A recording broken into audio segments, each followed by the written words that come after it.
Baik anak-anak, hari ini kita akan belajar tentang tumbuhan ya. Belajar tentang apa? Tentang tumbuhan. Nah, perlu anak-anak ketahui bahwa tumbuhan merupakan salah satu jenis makhluk hidup ya. Jadi makhluk hidup itu anak-anak terdiri dari 3, ada manusia, hewan, dan tumbuhan ya.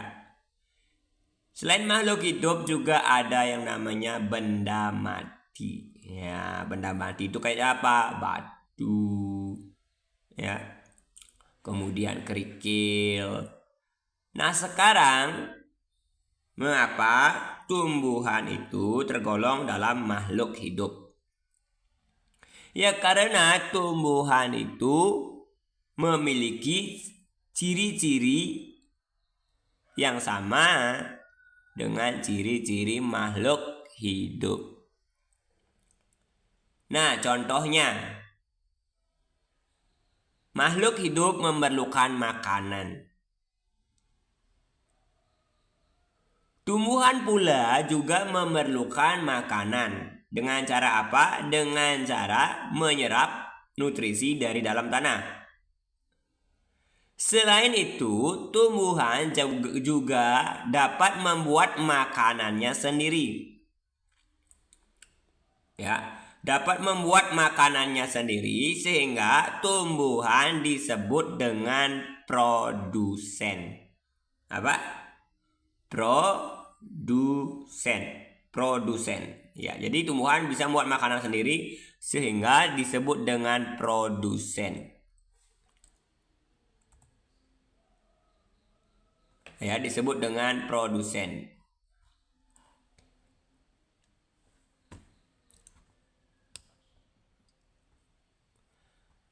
Dengan cara apa dia bisa membuat makanan sendiri? Dengan melalui proses yang namanya fotosintesis.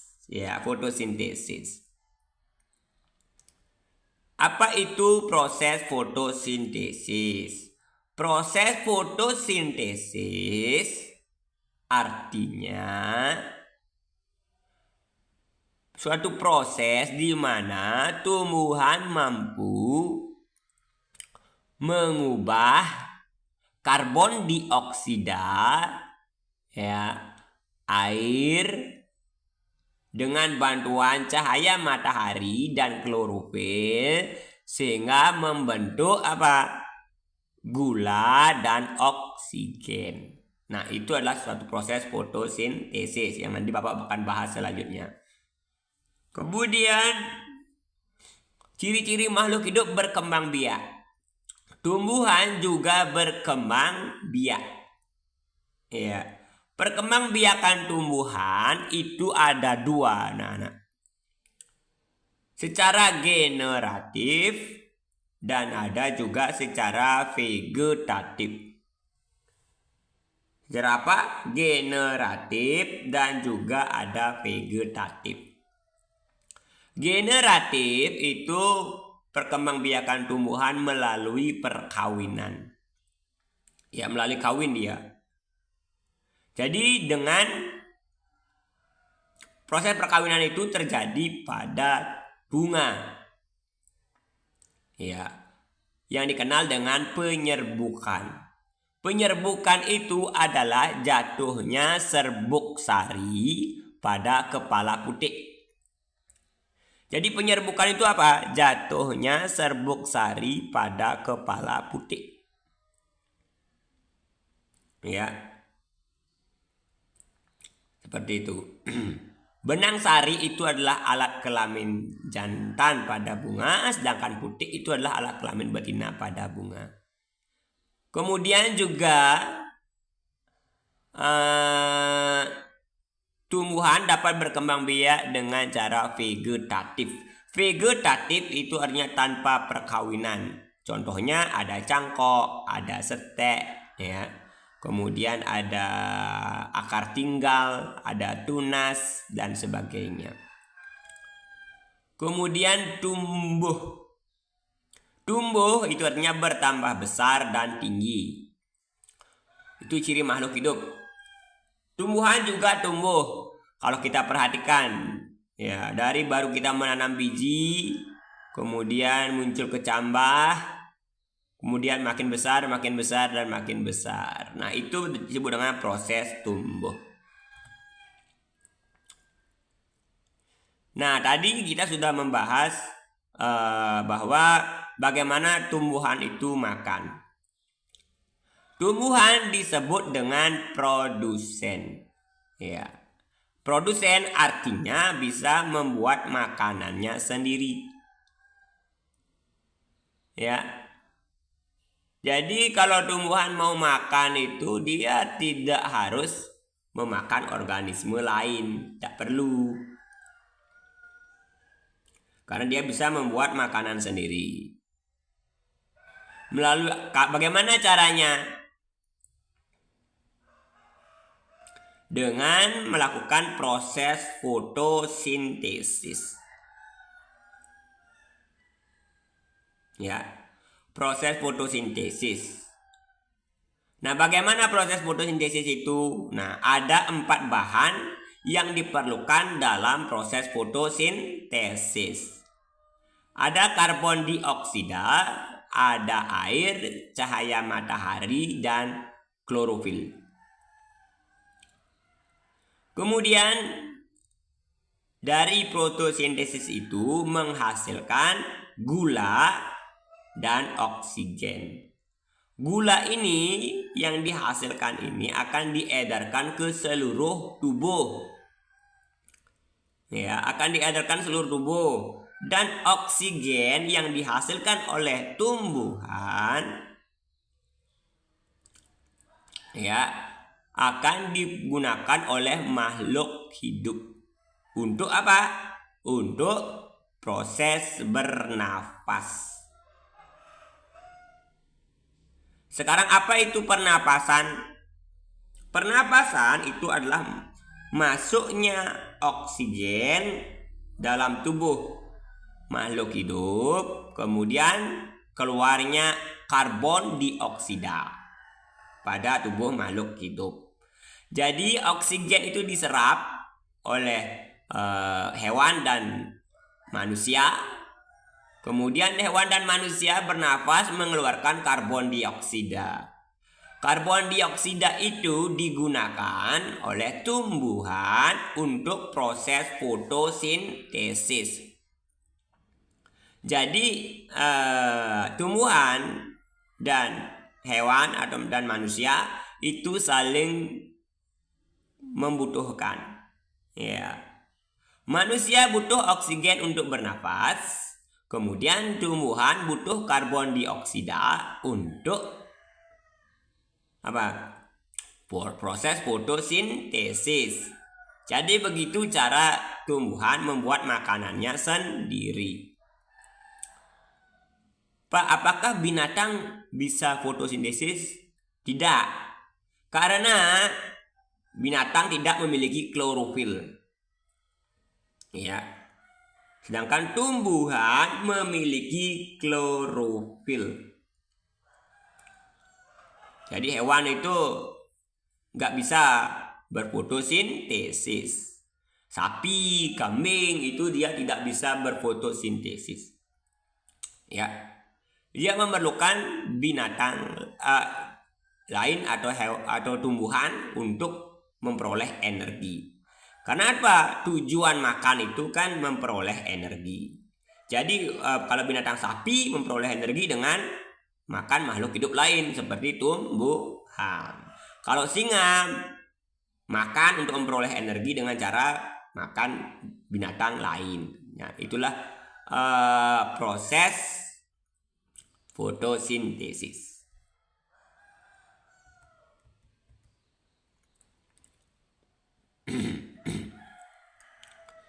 Nah, sekarang bagaimana membuktikan adanya proses fotosintesis? Nah, yang pertama, kalau kita merendam air di dalam merendam merendam daun ya, daun maksudnya Pak ya. Daun ke dalam air, kemudian taruh di bawah sinar matahari.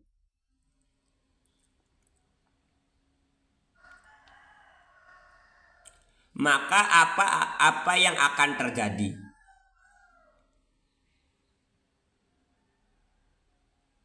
Maka yang akan terjadi adalah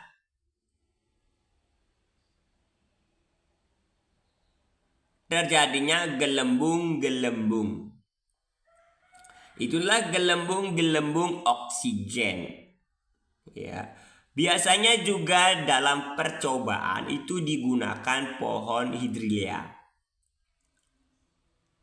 Pohon hidrilea ini jika dimasukkan ke dalam air kemudian dijemur, maka dia akan menghasilkan gelembung-gelembung oksigen. Itu ya.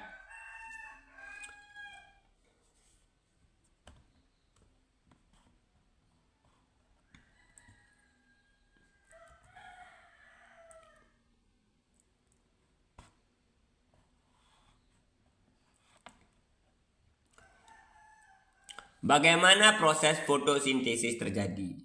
Ya. Fotosintesis terjadi ketika klorofil di daun menerima sinar matahari. Ya. Kemudian cahaya matahari itu digunakan untuk mengubah air karbon dioksida menjadi gula dan oksigen. Ya. Kemudian gula itu akan digunakan oleh tanaman untuk memperoleh energi, gitu.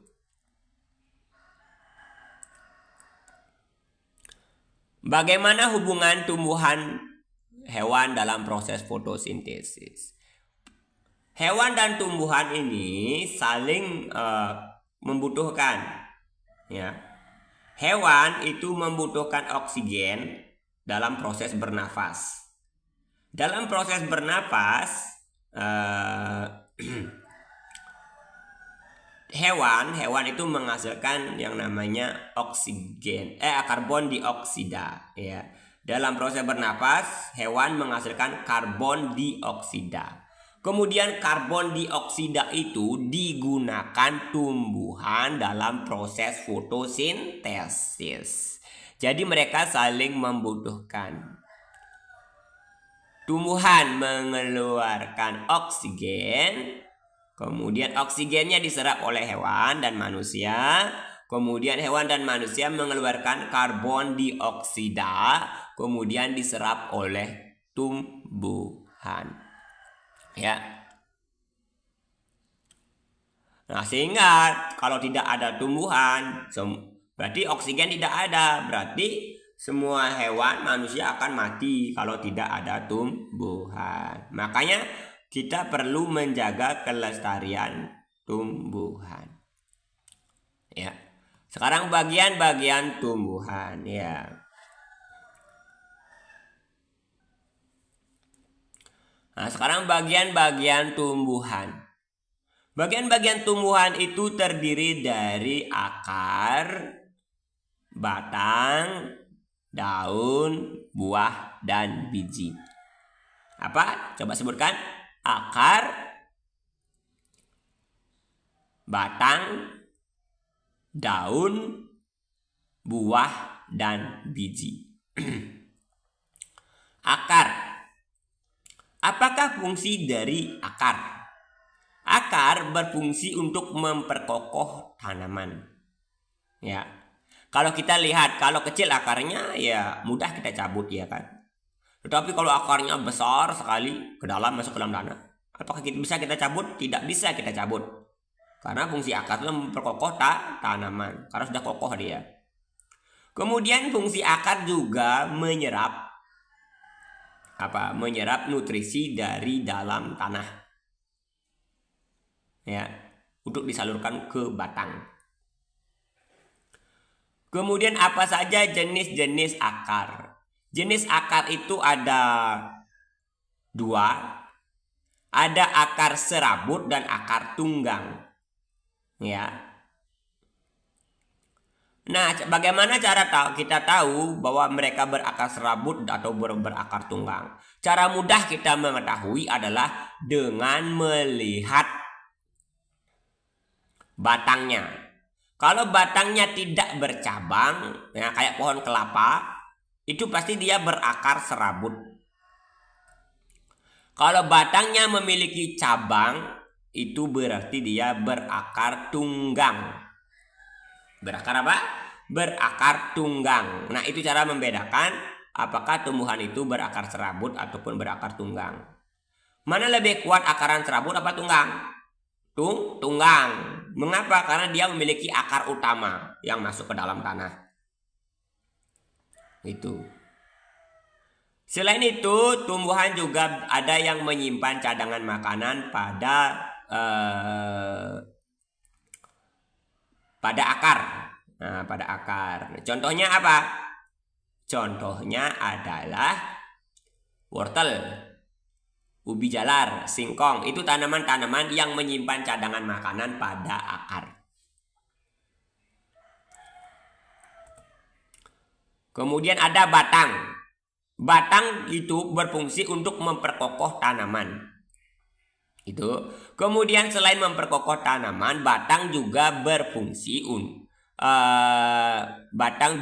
untuk menyalurkan nutrisi yang diserap akar menuju daun, bunga maupun buah. Jadi fungsinya sebagai alat transportasi. Alat apa? Alat transportasi. Ya. Batang itu ada dua jenisnya. Ada yang bercabang dan ada juga yang tidak bercabang. Ya. Kalau bercabang dia pasti berakar apa? Berakar tunggang. Nah, berakar tunggang itu disebut dengan dikotil. Apa? Dikotil. Bijinya itu pasti berkeping dua. Kemudian kalau kalau tidak bercabang, pasti dia berakar serabut. Ya, disebut dengan apa? Monokotil.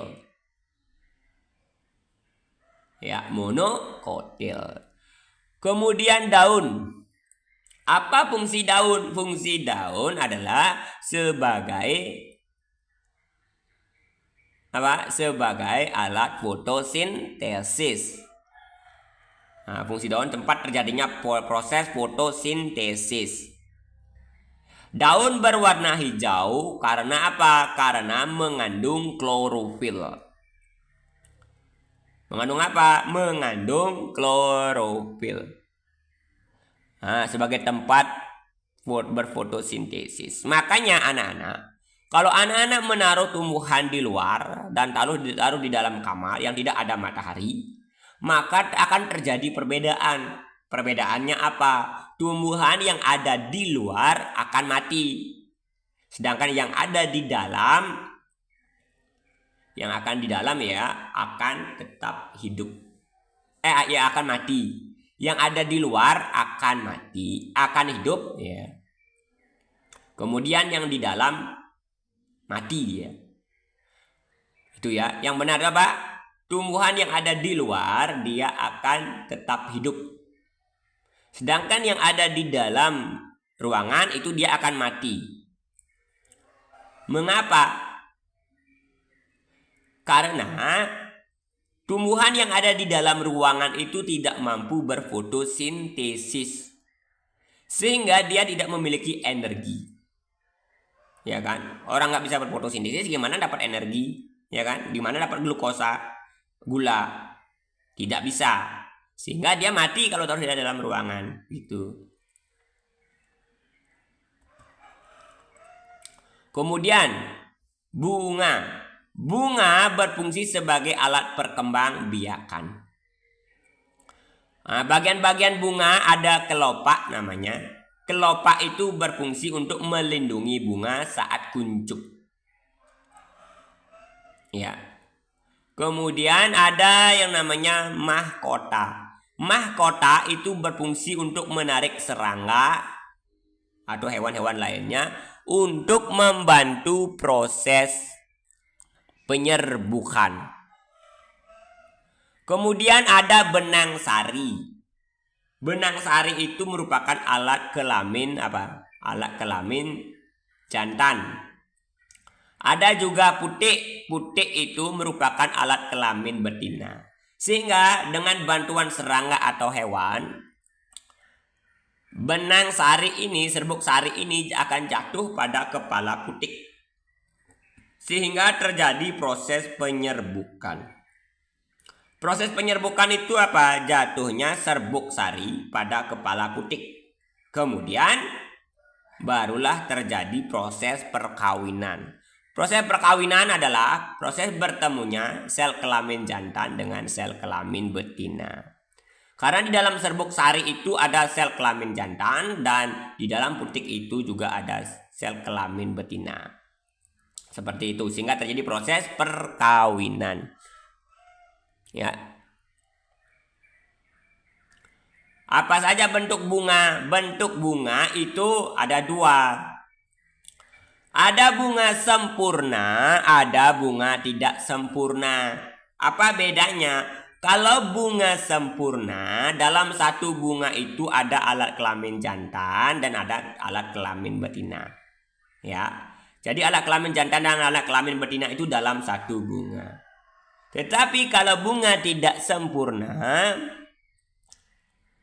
alat kelamin jantan dan alat kelamin betina itu terpisah dari satu bunga. Dia berada dalam bunga yang berbeda. Ya, alat kelaminnya pisah sehingga dia berada di bunga yang berbeda. Sehingga ada yang namanya bunga jantan, ada bunga betina.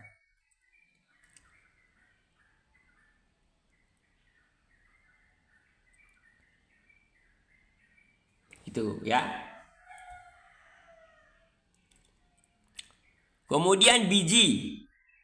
Biji dari proses penyerbukan kemudian terjadi proses perkawinan. Ya. Maka akan berkembang yang namanya zigot. Zigot akan berubah menjadi lembaga. Lembaga akan menjadi bakal buah dan biji. Kemudian akan terbentuk biji dan buah. Buah itu berfungsi untuk melindungi biji. Ya, melindungi apa? Melindungi biji. Kemudian biji itu ada dua jenisnya. Ada yang monokotil. Monokotil itu mono itu satu. Kotil itu berkeping. Jadi monokotil itu artinya berkeping satu. Kemudian ada yang namanya dikotil. Di itu dua. Artinya dia berkeping dua. Ya. Ciri tumbuhan dikotil itu berakar serabut,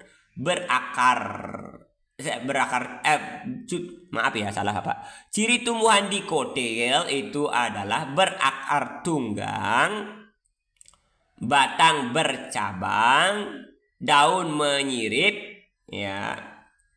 Kemudian ciri tumbuhan monokotil itu berakar serabut, batang tidak bercabang. Jadi itu ciri-ciri tumbuhan dikotil dan monokotil ya. Nah,